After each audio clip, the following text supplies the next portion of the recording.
नमस्कार दोस्तों, agri science point के ऑनलाइन प्लेटफॉर्म पे आपका एक बार फिर स्वागत है।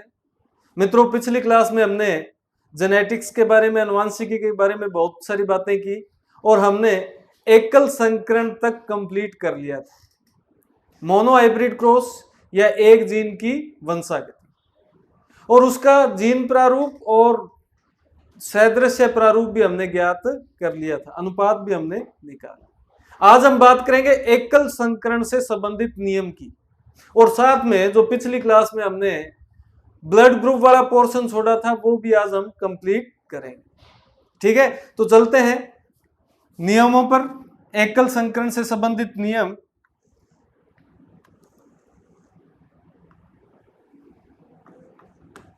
एकल संकरण से संबंधित नियम।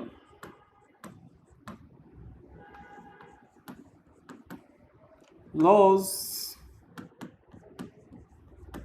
Related to monohybrid cross.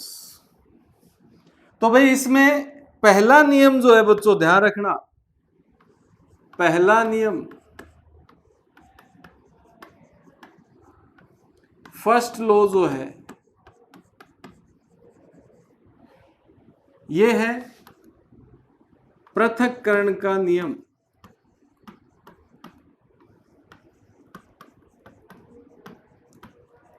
Law of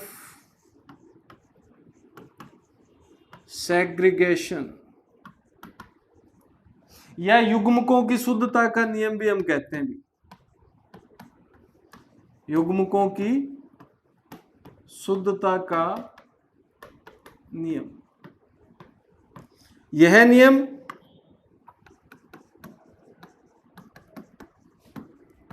Karl coherence द्वारा दिया गया। भी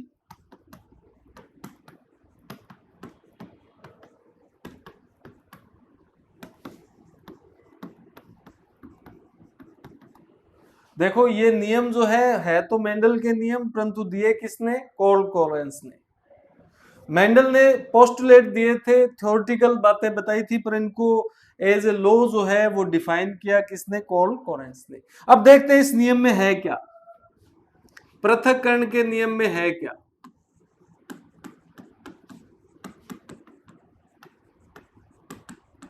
पृथक्करण के नियम में बच्चों, युग्मक निर्माण के समय,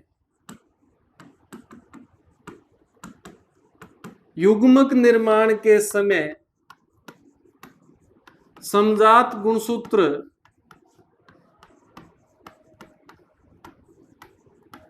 व उनके जीन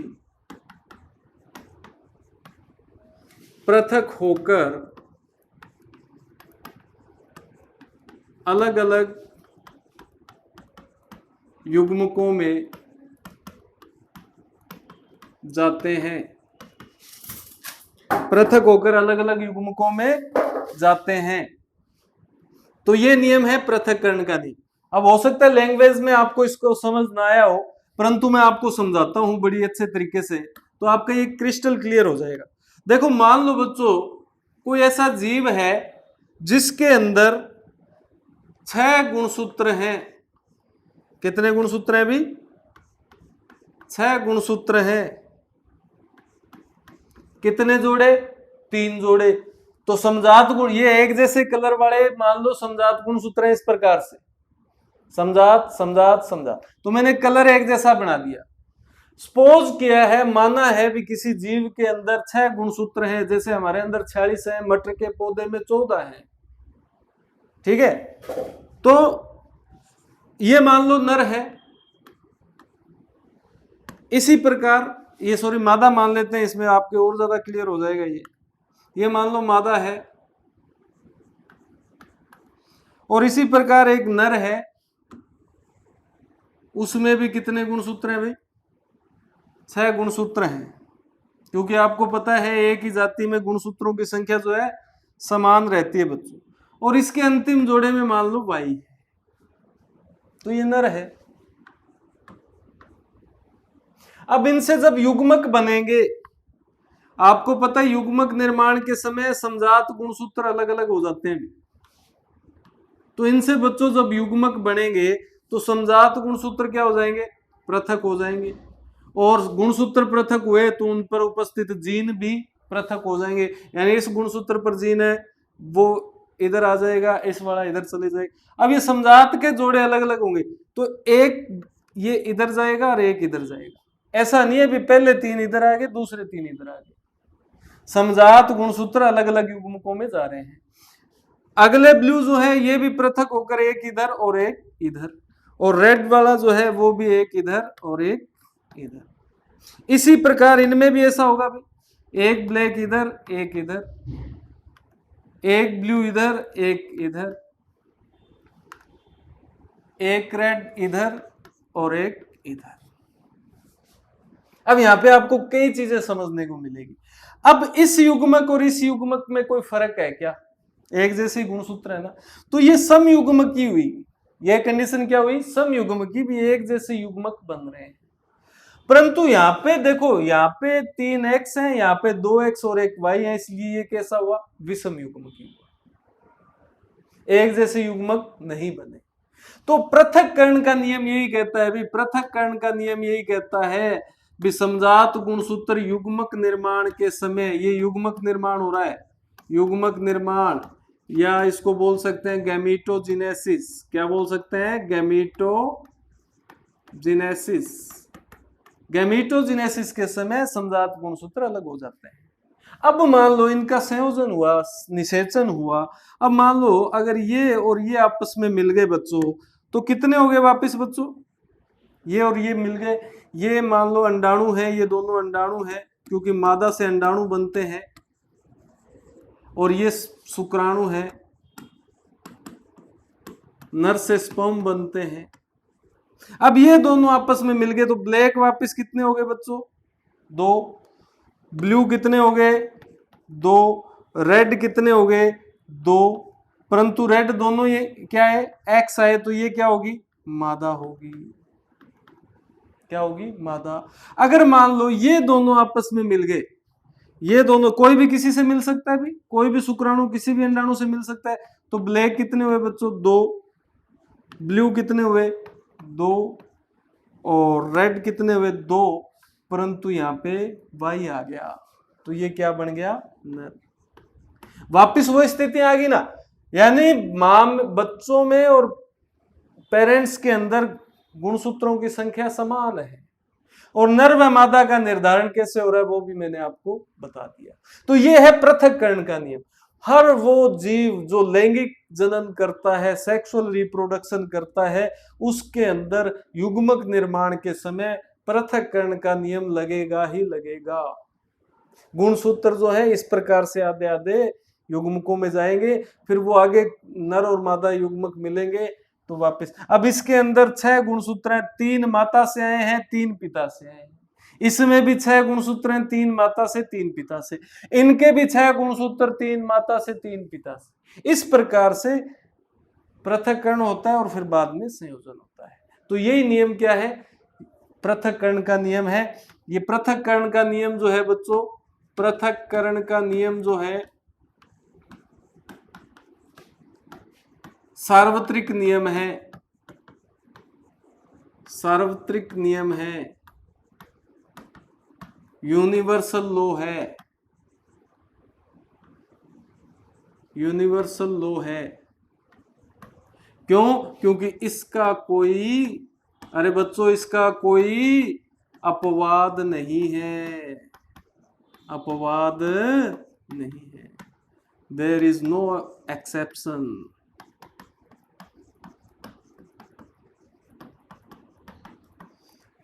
इसलिए यूनिवर्सल लॉ है, ये नियम तो लगेगा ही लगेगा। और ये मेंडल का पहला नियम है, दिया किसने, कोरेंस ने। ठीक है, अगला नियम देखते हैं, प्रभाविता का नियम।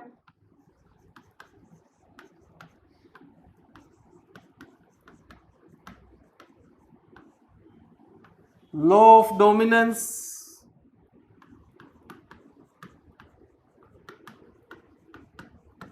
यह नियम बिना किसी क्रमांक के है, यह नियम बिना किसी क्रमांक यानी विदाउट सीरियल नंबर है। आप इसको पहला, दूसरा, तीसरा नियम नहीं कहेंगे, हाँ ये हम पढ़ते जरूर हैं। अब इस नियम में क्या है? इस नियम में बच्चों सिंपल सी बात है, यदि अलील में एक प्रभावी जीन है तो वह अपना लक्षण प्रकट करेगा। बात है सीधी सी। अगर जोड़े में एक डोमिनेंट जीन आ गया तो वो अपना लक्षण प्रकट कर देगा। जैसे ये पौधा हो गया लंबा। अगर दोनों ही प्रभावी हैं, ये बोना रह गया फिर। यानी प्रभावी जीन अपना लक्षण प्रकट करते हैं जिससे वो स्पेशल कैरेक्टर्स जो है उस गुण की विशिष्टता प्रकट हो जाती है। अगर दोनों ही प्रभावी हैं तो वो प्रकट नहीं। तो ये नियम है प्रभाविता का नियम। अब इसके अपवाद, प्रभाविता के नियम के अपवाद, प्रभाविता के नियम के अपवाद, इसके अपवाद हैं भाई, एक्सेप्शन है। पहला अपवाद है जी अपूर्ण प्रभाविता, इनकम्प्लीट डोमिनेंस।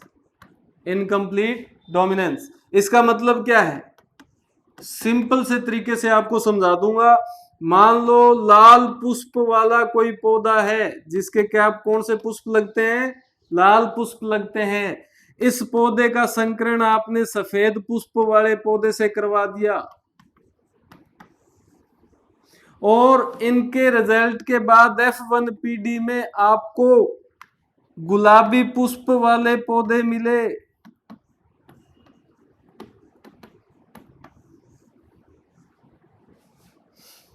न तो लाल प्रभावी हुआ न सफेद प्रभावी हुआ, इनका कॉम्बिनेशन आपस में बैठा तो पिंक कलर हो गया। मान लो इसके पास ये कंडीशन थी और इसके पास ये कंडीशन थी, तो आपको पता है इसके पास ये कंडीशन होगी, तो अकॉर्डिंग टू मेंडल्स के लॉ ऑफ लुमिनेंस जो है उसके अकॉर्डिंग तो ये भी रेड होना चाहिए था, या अगर सफेद प्रभावी है तो सफेद होना चाहिए था, परंतु ऐसा नहीं हुआ, नया वेरिएशन मिला, तो ये कहलाती है अपूर्ण प्रभाविता। और इसके उदाहरण, इसके एग्जाम्पल बच्चों देख लेना। एक तो स्नैपड्रैगन पादप, या अगला है 4 o'clock पादप। इनको अलग नाम से भी जानते हैं, मिराबिलिस जलापा,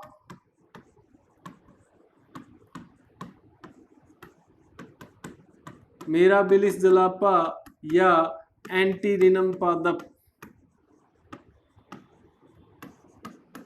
अब आप कहेंगे गुरुजी क्वेश्चन किस हिसाब से आएंगे, तो वो आपसे पूछेगा पूर्ण प्रभाविता किन में पाई जाती है, इनमें से कोई नाम दिया हो तो उसको सिलेक्ट कर देना भाई, इससे ज्यादा वो नहीं पूछेगा। या वो ये पूछ सकता है प्रभाविता के नियम का अपवाद कौन है? पूर्ण प्रभाविता पहला अपवाद है। अगला अपवाद पढ़ते हैं भी, दूसरा अपवाद कौन सा है? दूसरा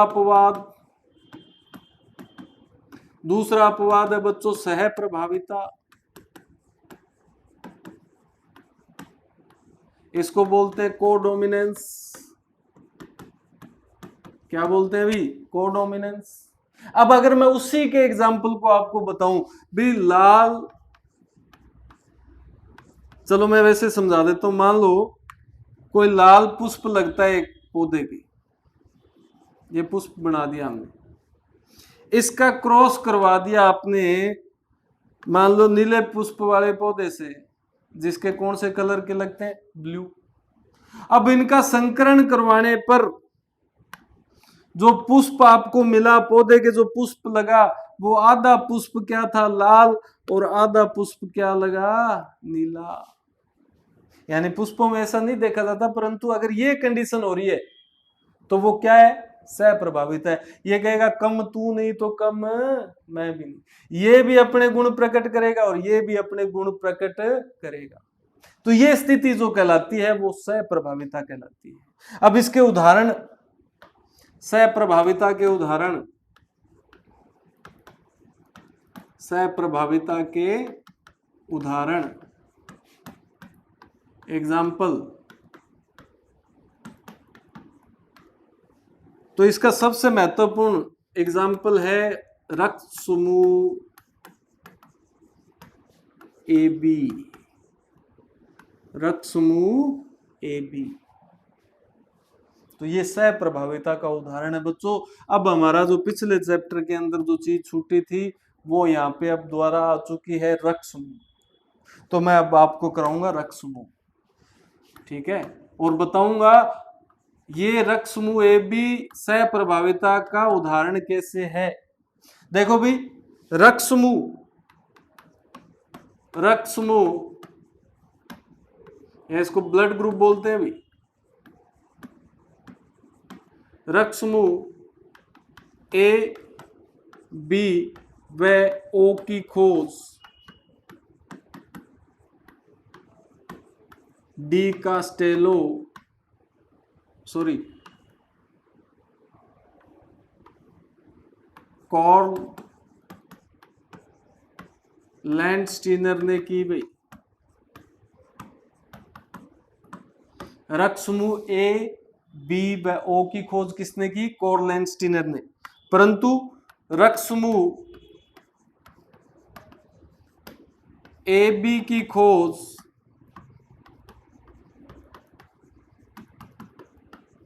डी कास्टेलो व स्टेनी ने की। किसने की, डी कास्टेलो व स्टेनी ने की भी। अब रक्त समूह का निर्धारण कैसे होता है, देखो,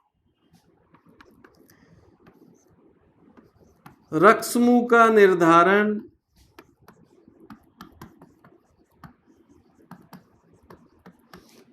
नौवें गुणसूत्र के 3 जीन करते हैं। कौन कौन से, आई ए, आई बी और आई जीरो भी बोल सकते हो, ओ भी बोल सकते हो।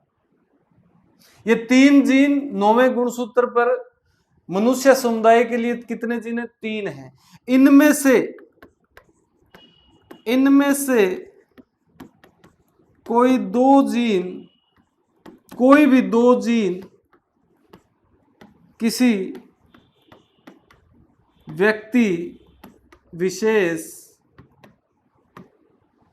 के 9वें गुणसूत्र पर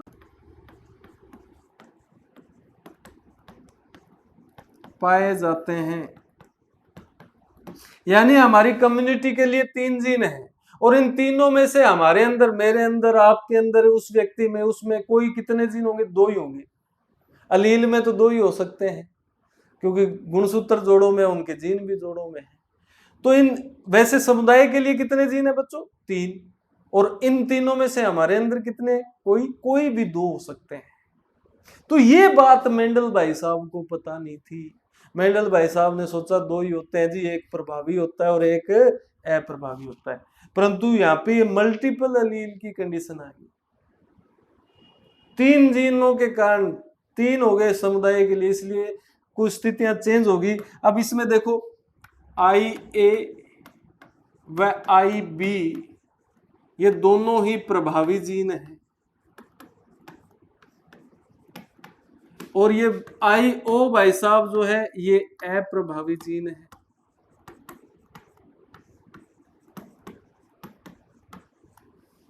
अब आई ए क्या करेगा भाई, आई ए क्या करेगा, ए एंटीजन का निर्माण करता है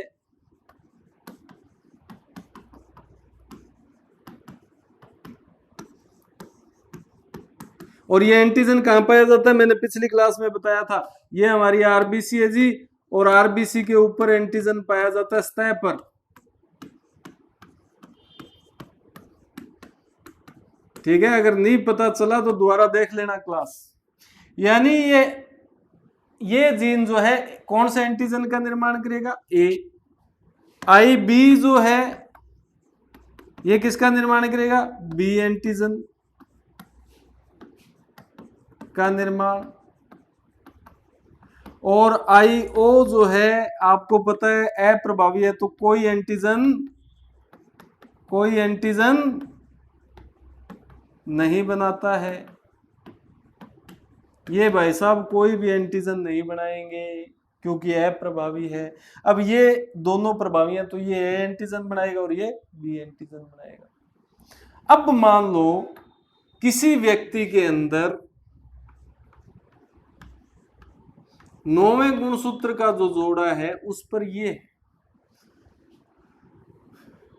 ये मान लो गुणसूत्र है, और अब इस भाई साहब का जो ये अलील है इस दोनों पर ही कौन सा है, ये जीन है।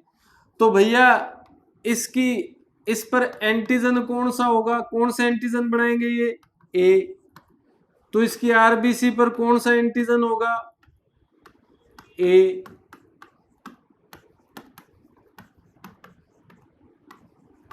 तो इसका रक्त समूह क्या हो गया बच्चों, रक्त समूह वही होगा जिसकी आरबीसी पर जो एंटीजन पाया जाएगा, तो इसका रक्त समूह क्या हो गया, ए। अगर मान लो इस भाई साहब के पास एक ए है और एक ओ है, एक प्रभावी है और एक अप्रभावी है, जैसे कि ये भी लंबा था, एक प्रभावी जीन और एक अप्रभावी जीन, तो इस भाई साहब के अंदर कौन सा एंटीजन बनेगा बच्चों, इस भाई साहब में भी ये एंटीजन बनेगा, क्योंकि ये अपना एंटीजन बना देगा, ये तो कुछ करता नहीं, अप्रभावी है। तो इसकी आरबीसी पर भी कौन सा एंटीजन होगा, ए। तो इसका ब्लड ग्रुप भी क्या होगा बच्चों, ए। अब ए ब्लड ग्रुप होने की दो स्थितियां हैं, या तो ये कंडीशन हो या ये हो। अगर ये कंडीशन है तो बच्चों क्या कहलाएगी, समयुग्मकी। अगर ये कंडीशन है तो बच्चों क्या कहलाएगी, अरे बोलो भाई, विषम युग्मकी। क्योंकि अगर इसके युग्मक बने तो एक आधों में क्या जाए, युग्मक में समजात गुणसूत्र अलग होंगे। इसके पास ये कंडीशन है, समजात गुणसूत्र एक पर ए जीन है एक पर ओ है, जब ये युग्मक बनेंगे तो एक में ओ जाएगा, एक में ए जाएगा, है ना। तो सम युग्मक निर्माण के समय अलग अलग होंगे, तो एक जैसे अलग होंगे क्या, नहीं जी, आधों में ए जाएगा आधों में ओ जाएगा। तो ये कंडीशन क्या कहलाएगी, विषम युग्मकी। अब आपको वो बताएगा, अब इस व्यक्ति का ए ब्लड ग्रुप ए है परंतु विषम युग्मकी है, तो इसका मतलब आप सोच लेना भैया, 9वें गुणसूत्र का जो अलील है जोड़ा जो है उस पर एक पर ए है दूसरे पर ओ है। अगर वो कहते समयुग्मकी है तो इसका मतलब दोनों ही जीन कौन से, ए वाले हैं। आगे चलते हैं। अगर मान लो किसी की ये कंडीशन है भाई, 9वें पर दोनों ही बी बी है, तो एक तो ये समयुग्मकी हुआ, एंटीजन कौन सा बनेगा, बी। तो इसका रक्त समूह भी कौन सा होगा, बी, क्योंकि इसकी आरबीसी पर कौन सा एंटीजन होगा बच्चों, बी। अगर ये कंडीशन है तो ये एक तो हो गया विषम युग्मकी,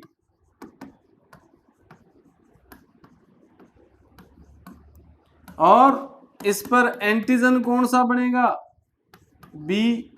तो इसका रक्त समूह भी बी, क्योंकि इसकी आरबीसी पर भी कौन सा एंटीजन आएगा, बी।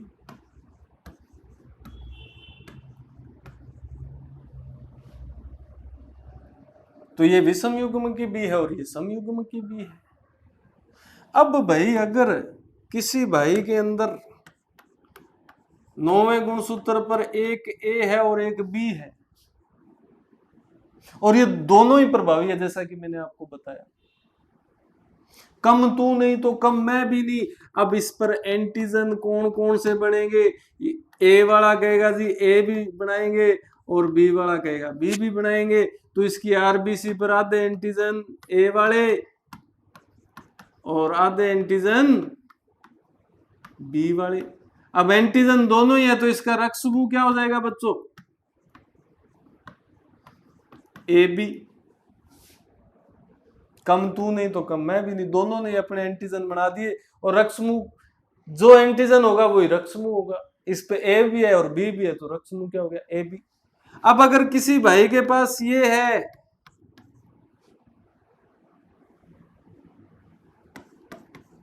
याद आया कुछ? दोनों ही है प्रभावी है। अब दोनों ही है प्रभावी हैं तो इसका मतलब एंटीजन बनेगा क्या? नहीं बनेगा। एंटीजन नहीं बना मतलब इसकी आरबीसी पर कोई भी एंटीजन नहीं है तो इसका ब्लड ग्रुप क्या हो गया? ओ हो गया, एंटीजन ही नहीं है। तो ये स्थितियां हैं, तो इनको ध्यान से देख लो दोबारा। किसकी ए है? ए वाले के लिए 2 है, बी वाले के लिए भी 2 है, ए बी वाले के लिए एक स्थिति है। अब है ये विषम युग्म की, पर बताने की आवश्यकता नहीं है, जिसका ए बी ब्लड ग्रुप होगा वो विषम युग्म की ही होगा। और ओ वाले के लिए बताने की जरूरत नहीं है, सम युग्म की, परंतु जिसके दोनों अप्रभावी होंगे वो ओ होगा। अब क्वेश्चन किस पर, आपको बढ़िया तरीके का क्वेश्चन बताता हूं। क्वेश्चन मान लो आ जाए, किसी महिला की किसी और रक्त समूह वाली महिला की शादी विषम युग्म की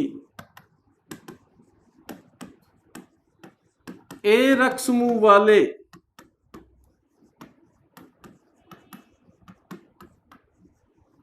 पुरुष से हो जाए तो उनके बच्चों में कौन सा रक्त समूह नहीं होगा भी?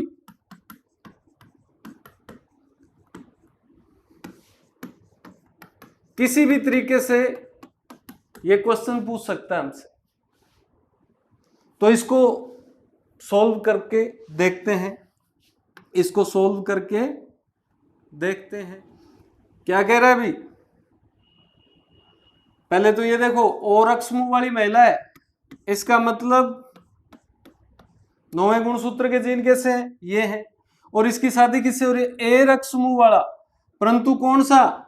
विषम युग्म की, हेट्रोजाइगस। इसका मतलब एक पर ए है और एक पर ओ है, तो ये कहलाती है कंडीशन क्या भाई? हेट्रोजाइगस या विषम युग्म की, या विषम युग्म की। अब इनकी शादी होगी जी, अब शादी होगी तो बच्चे भी होंगे, क्योंकि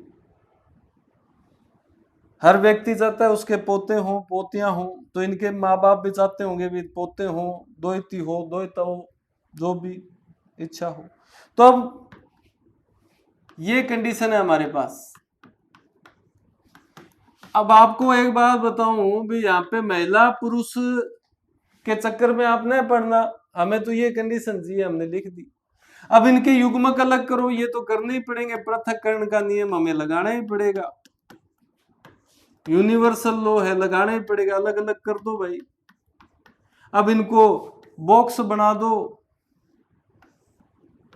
ये लो जी मिला दिए, ये दोनों यहां लिख दिए, ये दोनों ऊपर लिख दो, आई ए आई ओ। अब बच्चों इनको मिलाओ आपस में, प्रभावी को हमेशा ही पहले लिखा करो तो दिक्कत नहीं आएगी। तो मैंने ए पहले लिख दिया, वो बाद में लिख दिया। अब इनको मिलाओ, अब दोनों यहाँ प्रभावी है, कैसे लिख दो। अब इनको मिलाओ, अब इनको मिलाओ तो क्या रिजल्ट है, IA IO, दो तो ये आए और दो ये आए। अब बच्चों बताओ इनका ब्लड ग्रुप क्या होगा। अगर किसी के 9वें गुणसूत्र पर ये कंडीशन है तो कौन सा एंटीजन बनेगा, ये बनाएगा कि ये बनाएगा, ये तो है प्रभावी इसलिए ए एंटीजन बनाएगा, तो ब्लड ग्रुप ए हो गया। अगर ये कंडीशन है तो भी ए एंटीजन बनाएगा। यहाँ पे कोई भी एंटीजन नहीं बनेगा इसलिए ओ हो गया, यहाँ पे कोई भी एंटीजन नहीं बनेगा इसलिए ओ हो गया। तो इनके जितने भी बच्चे होंगे या तो उनका ब्लड ग्रुप ए होगा या ओ होगा, चाहे 2 हो 4 हो। अब लड़के का क्या होगा लड़की का क्या होगा हम नहीं बता सकते यहाँ पे, क्योंकि ये 9वें गुणसूत्र पर हैं और लड़के और लड़की का निर्धारण तब होता जब यदि ये जीन कौन से गुणसूत्र पर होते, अंतिम जोड़े पर। तो 9वें गुणसूत्र पर है इसलिए हम लड़के का क्या होगा लड़की का क्या होगा नहीं बता सकते। अगर इसमें क्वेश्चन आ भी जाता अभी लड़के का ब्लड ग्रुप क्या होगा तो ऑप्शन में ये जरूर होता, हम ज्ञात नहीं कर सकते। तो भाई अब अपने क्वेश्चन पे चलते हैं। तो ये पूछ रहा है ओ वाली की शादी ऐसे होगी तो उनके बच्चों में कौन सा रक्त समूह नहीं हो सकता, तो इसका आंसर क्या होगा बच्चों, बी नहीं हो सकता व ए भी नहीं हो सकता। अब कई सोचेंगे भी ओ वाली की शादी ए से हो रही है तो ओ है प्रभावी है तो ओ नहीं, ओ हो सकता है भाई, पर बी और ए भी नहीं होगा। तो इस प्रकार से आपको अब घर पे ट्राई करना है। मान लो इनकी शादी होगी, विषम युग्म की ए की शादी होगी ए बी वाले से, या ए बी की शादी होगी ए बी वाले से, या बी की शादी होगी समयुग्म की बी की शादी होगी ओ वाले से। तो इनके रिजल्ट कैसे निकालेंगे, एक आधा मैं करके देख देता हूं आपको। जैसे इसका निकालना हो सिंपल सा है, पहले को पहले से मिलाओ, क्या हो गया भी IA तो ब्लड ग्रुप क्या हो गया ए। मैं सीधा ही मिला रहा हूं, पहले को दूसरे से मिलाओ AB, दूसरे को पहले से मिलाओ AB, दूसरे को इससे मिलाओ B। तो भाई AB और B ये ब्लड ग्रुप इनके हो सकते हैं। अगर आप इनकी शादी करवा दें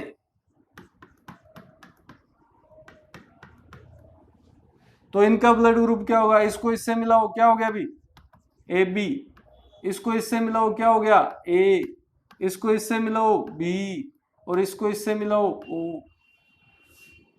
चारों ही ब्लड ग्रुप हो सकते हैं यदि विषम युग्म की ए की शादी किससे हो जाए, विषम युग्म की बी से हो जाए। तो ये सारे आप करके देख सकते हैं, मिलाना ही है, बताना है कौन सा होगा। अगर ये कंडीशन आती है, आपको कंडीशंस मैंने सारी बता दी, दोनों ए हो गए तो ए हो जाएगा, एक ए और ओ है तो भी ए हो जाएगा, बी और ओ है तो बी हो जाएगा, दोनों बी है तो भी बी होगा, ए भी साथ में आ गए तो ए भी हो जाएगा। तो इस प्रकार के क्वेश्चन है वो भी आप कर सकते हैं। ठीक है, तो अब अपने चार्ट बनाते हैं। समझ आ गया भी ब्लड ग्रुप कैसे है। मान लो ये कंडीशन है या ये कंडीशन है तो इस पर एंटीजन कौन सा होगा, ए। हमारे अंदर एंटीबॉडी भी पाई जाती है और ये होगी बी। ठीक है, तो इसका रक्त समूह क्या होगा भी ए। जो एंटीजन है उसकी अगर सेम एंटीबॉडी हुई तो वो मार देगी, तो ये मरे न, इसलिए हमारे अंदर ए एंटीजन है तो उसकी जगह एंटीबॉडी कौन सी है बच्चों, बी है। अगर ये कंडीशन है IO तो एंटीजन बी एंटीबॉडी ए। अगर ये कंडीशन है IB तो एंटीजन कौन से हुए भी ए बी, तो इसमें कोई भी एंटीबॉडी नहीं होगी, अगर एक भी हुई तो मार देगी, जीवित ही नहीं रह सकता व्यक्ति। तो भगवान ने इस प्रकार की व्यवस्था बनाई। अगर ये कंडीशन है IO तो इसमें एंटीजन कोई नहीं है और एंटीबॉडी ए बी दोनों है। तो ये हमारे 4 ब्लड ग्रुप हो गए, ए बी और ओ, ए बी और ओ। अब आपने मान लो आपने ए ब्लड ग्रुप दिया बी को, ए ब्लड ग्रुप किसको दिया, बी को, तो इसके पास कौन सा एंटीजन चला जाएगा, ए, तो यहां एंटीबॉडी कौन सी बैठी है, ए, ढक्कन फिट, एंटीबॉडी पकड़ के मार देगी इस व्यक्ति की, बी वाले की मृत्यु हो जाएगी। अगर आपने बी दिया ए को, बी वाला ए को दे दिया मान लो आपने, तो इसके पास कौन सी एंटीजन गई, बी के पास तो बी है, तो इसके पास बी जाएगी एंटीबॉडी।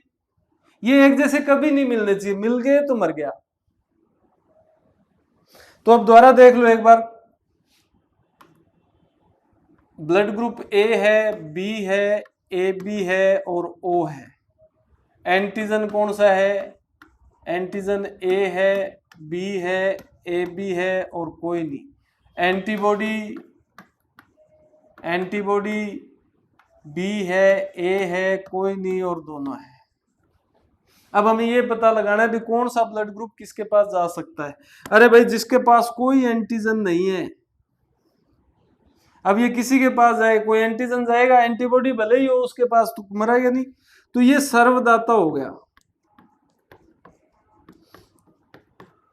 और वो व्यक्ति सभी से ब्लड ग्रुप ले सकता है जिसके पास क्या नहीं है, एंटीबॉडी नहीं है। तो ए भी क्या हो गया, सर्वग्राही। क्या हो गया बच्चों, सर्वग्राही। तो अब लिस्ट बना लेते हैं, ले सकता है या दे सकता है। तो ए वाला किससे ले सकता है, भी ए से ले सकता है और ओ से। ए वाला ए से तो ले ही सकता है और साथ में ओ से ले सकता है। बी वाला बी से ले सकता है और ओ से। ए बी वाला ए से भी ले सकता है, बी से भी ले सकता है, ए बी से भी ले सकता है और ओ से, क्योंकि इसके पास क्या नहीं है, एंटीबॉडी नहीं है, तो सभी से ले सकते। ओ वाला किससे ले सकता है, भी केवल ओ से। अब ये दे किसको सकते हैं, ए वाला ए को दे सकता है और ए बी को दे सकता है, बी वाला बी को दे सकता है और ए बी को, ए बी वाला केवल ए बी को दे सकता है और ओ वाला ए को, बी को, ए बी को और ओ को, इसलिए सर्वदाता है। बात सीधी सी है, एंटीजन सेम नहीं मिलने चाहिए, ये इसके पास नहीं आ सकता, ये उसके पास नहीं जा सकता, ये इसके पास गया तो भी गड़बड़, क्योंकि इसके पास दोनों है। जैसे ये जाएगा ए को मारेगा, ये इसके पास गया तो इसके पास बी जाएगा, बी यहाँ पे बैठा है तो मारेगा। तो ये आपस में एक जैसी एंटीजन और एंटीबॉडी नहीं होनी चाहिए, नहीं तो दिक्कत आ जाएगी। तो ये लिस्ट बन गई, इस लिस्ट को ध्यान से देख लेना। अब बात आती है RH कारक की। RH factor. अभी समस्या यहीं खत्म नहीं हुई, समस्याएं और बहुत हैं। अभी तो हमने सिर्फ ब्लड ग्रुप देखे, अब ये पॉजिटिव नेगेटिव वाला भी चक्कर आपके दिमाग में चल रहा होगा, गुरुजी पॉजिटिव नेगेटिव भी होता है, मैं आपकी भावनाओं को समझ सकता हूं। तो RH कारक क्या है, इसको भी डिटेल से समझते हैं। यह शब्द रहीसस बंदर से लिया गया बच्चों,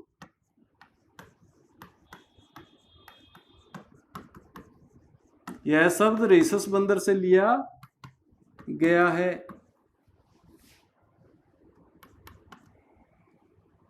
इसकी खोज लैंडस्टीनर व वीनर ने की थी। भाई वीनर जो है इनके स्टूडेंट थे। रहीसस बंदर की आरबीसी पर एक प्रोटीन पाई जाती है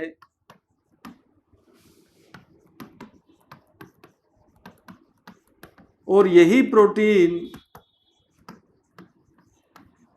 प्रोटीन कुछ मनुष्य की आरबीसी पर भी पाई जाती है, इन्हें RH पॉजिटिव कहते हैं।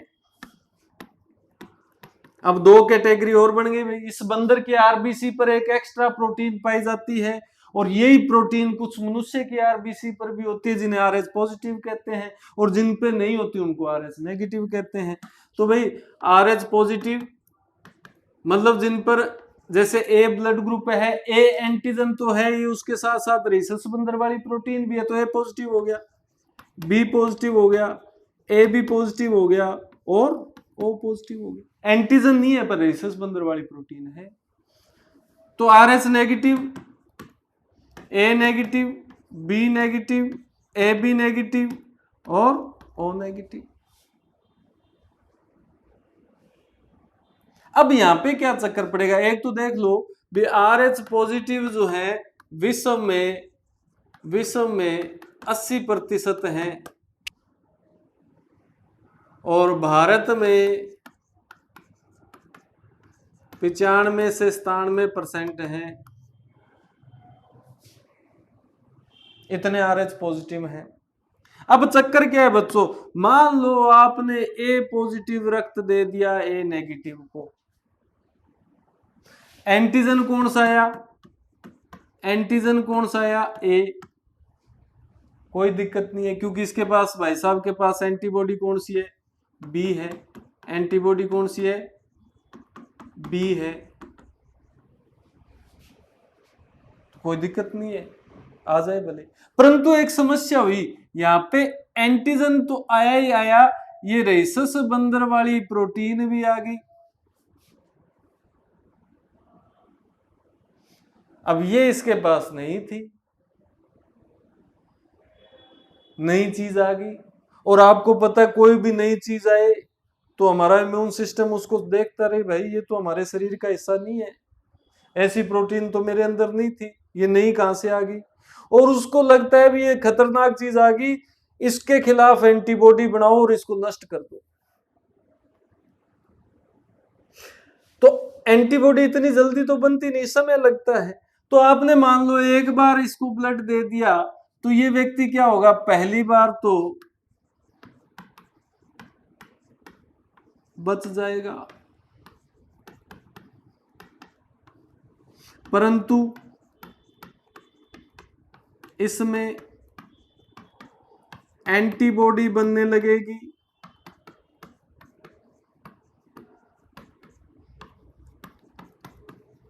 क्या बनने लगेगी बच्चों, एंटीबॉडी बनने लगेगी। अब एंटीबॉडी बनने लगेगी तो पहली बार तो बच गया, यदि इसी व्यक्ति को दूसरी बार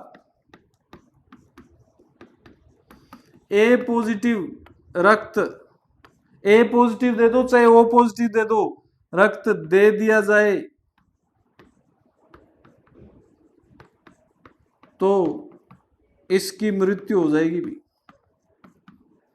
राम नाम सत्य है, इसका बेड़ा पार हो जाएगा। तो आप ए पॉजिटिव रक्त या कोई भी पॉजिटिव रक्त नेगेटिव वालों को नहीं दे सकते, ओ पॉजिटिव भी नहीं दे सकते, ओ पॉजिटिव इनको नहीं दे सकते।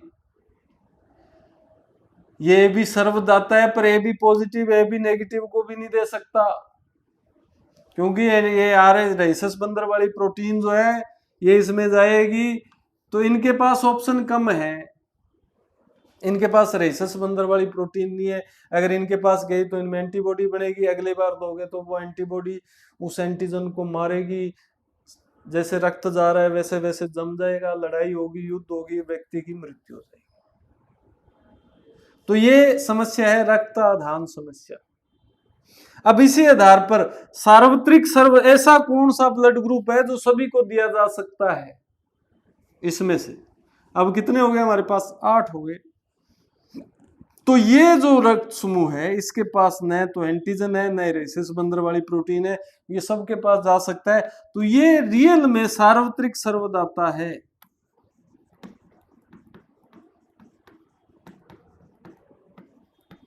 ये है असली में यूनिवर्सल डोनर। अगर किसी व्यक्ति का एक्सीडेंट हो जाए, मरने की स्थिति में, हमारे पास इतना भी समय नहीं है कि उसका ब्लड ग्रुप हम चेक कर लें, तो उसको कौन सा रक्त दे दे हम बिना चेक किए? ओ नेगेटिव अगर पड़ा है तो ये दे दो। और फिर सार्वत्रिक सर्वग्राही कौन सा हुआ? ये तो नहीं हुआ, ये तो पॉजिटिव वाला रक्त नहीं ले सकता। तो सार्वत्रिक सर्वग्राही ये है, सार्वत्रिक सर्वग्राही, यूनिवर्सल एक्सेप्टर, सभी से ब्लड ले सकता है। A positive, B positive, O positive, O negative, A B negative, B negative, A negative, सबसे ले सकता है। तो ये ध्यान रख लेना, वे क्वेश्चन यहां से पूछ सकता है आपसे। अब अंतिम जो बात है वो ये है, ये भी इंपॉर्टेंट है, यदि RH नेगेटिव महिला की शादी RH पॉजिटिव, मां RH नेगेटिव है, बच्चा RH पॉजिटिव है, तो अब डिलीवरी तक तो इनका ब्लड आपस में मिलेगा नहीं, तो कोई समस्या नहीं है। पर जैसे डिलीवरी होगी तो उस समय बच्चे का और मां का रक्त आपस में मिलेगा। ये RH पॉजिटिव वाली प्रोटीन जो है वो किस में चली जाएगी? इस महिला में। और इस महिला का रक्त शरीर सोचेगा वही भी, यार ये तो प्रोटीन मेरे अंदर नहीं थी, तो उसके खिलाफ क्या बनाएगी? एंटीबॉडी।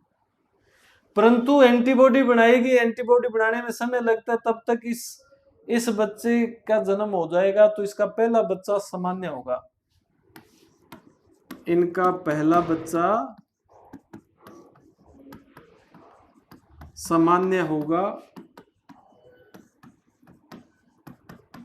परंतु दूसरे बच्चे की गर्भ में ही मृत्यु हो जाएगी, जिसे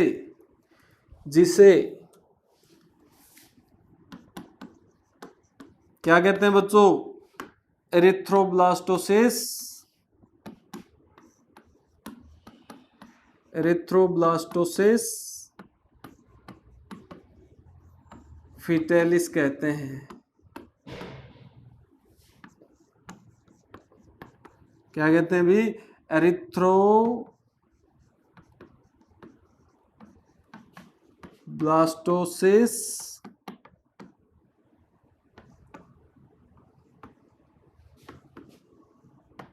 फिटेलिस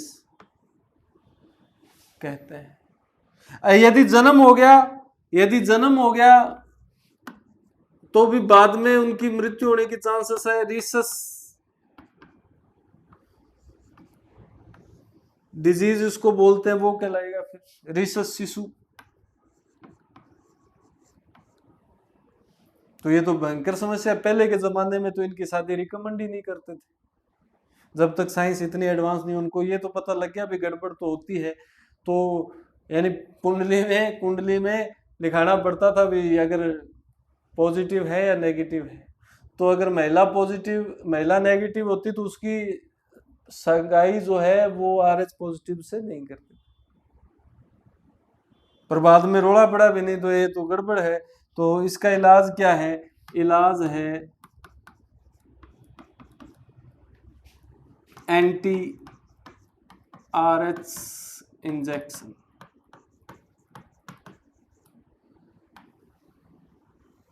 या रोगम भी बोलते हैं इसको, रोगम इंजेक्शन, रोगामी कारक।